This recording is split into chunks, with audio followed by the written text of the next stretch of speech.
Okay. Hi, friends. Welcome back to Shark Attacks. I survived the shark attacks of of 1916. Ow. That was like 116 years ago. So, killer shark attacks swimmer, July 2nd, 1916, Beach Haven, New Jersey. Charles Van Sant, 25 years old, was attacked by a large shark Sunday, July 1st. Saturday. Thank you. While swimming in chest-deep water. He and his family were vacationing at the luxurious Eagleside Hotel.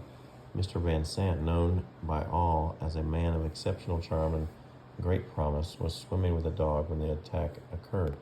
The beach was filled with fashionable ladies and gentlemen enjoying the early evening breezes when panic shouts suddenly echoed through the air. A large black fin could be seen swimming toward Mr. Van Sant. Onlookers screamed warnings, but it was too late. The shark brutally attacked the young man, who struggled to swim to shore. A lifeguard and 2 men rushed to his aid and finally managed to free him from the water, but he died a short time later of his injuries. This is the first fatal shark attack on a human ever recorded on the northeastern shore of the United States. Uncle Jerry laughed. Chet stared at him. His uncle was tough. But did he really think a man getting ripped apart by a shark was funny? Boys, that article is a hoax, Uncle Jerry said. A shark will not attack a human. It's a proven fact. Haven't you ever heard of Mr. Herman Ulrichs? None of them had. The guy was a millionaire, Uncle Jerry said. Owned a big shipping company. One day, let's see, I think it was about 25 years ago, this gent was out on his yacht with his rich friends.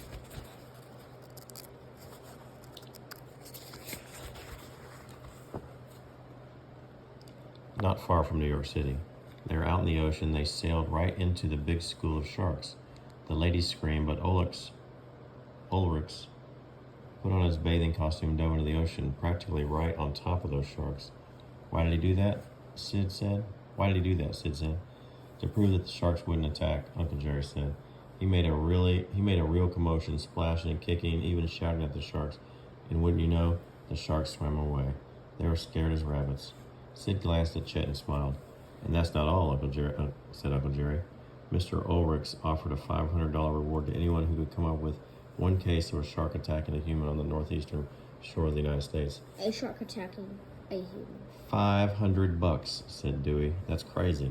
Maybe, Uncle Jerry said, but nobody ever collected because a shark simply will not attack a human. The cherry pie over there is more likely to attack you than a shark is. They all laughed. But then a gravely voice spoke up from the end of the counter. You got it wrong. Some sharks are killers. It was Captain Wilson, who came into the diner every day for breakfast. A long time ago, he had been a whaling ship captain. By now, he puttered around the creek in his broken down motorboat. Usually he had a dazed look on his eyes, like he wasn't sure where he was. But now the captain's eyes were sharp. You've seen some sharks, Cap? Uncle Jerry said, refilling the captain's coffee cup. Seen one? The captain said. A white shark almost bit me right in two. That's so, Uncle Jerry said, winking at Chet. I don't want to scare you, lads, the captain said. Sounds like he's got a story. Please, sir, Monty said. Nothing scares us. We can take it, Sid insisted. Chet realized with a happy jolt that the we included him.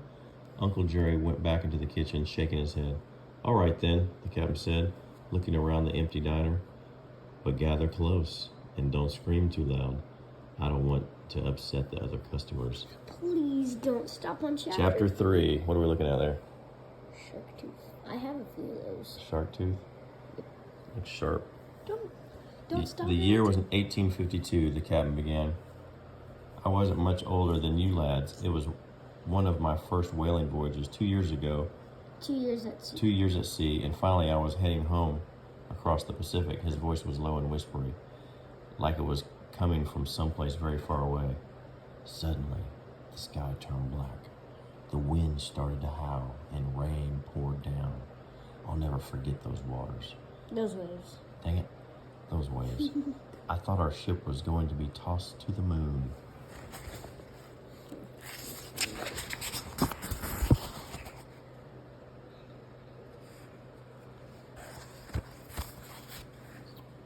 and the wind, it ripped our ship apart like it was made of paper.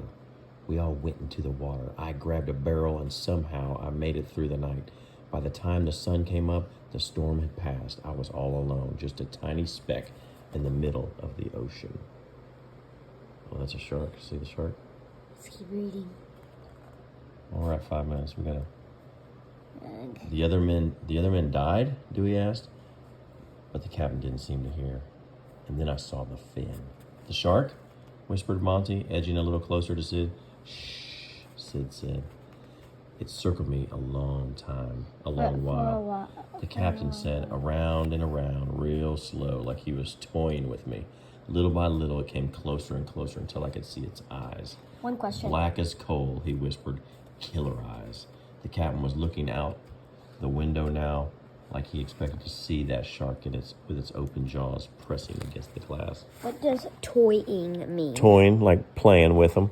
Oh. Oh, you get it?